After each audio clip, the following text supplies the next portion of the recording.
Halo, Assalamualaikum warahmatullahi wabarakatuh. Jumpa lagi bersama kami ZaiPhone, Pusat Servis segala jenis handphone.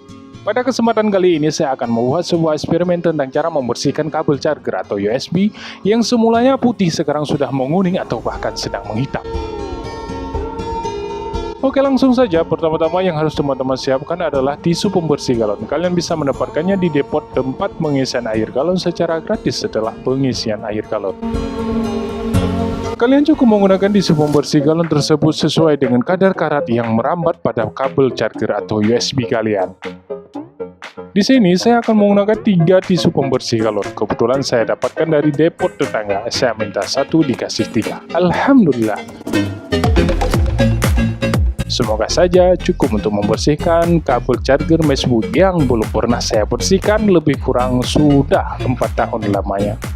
Cikidot.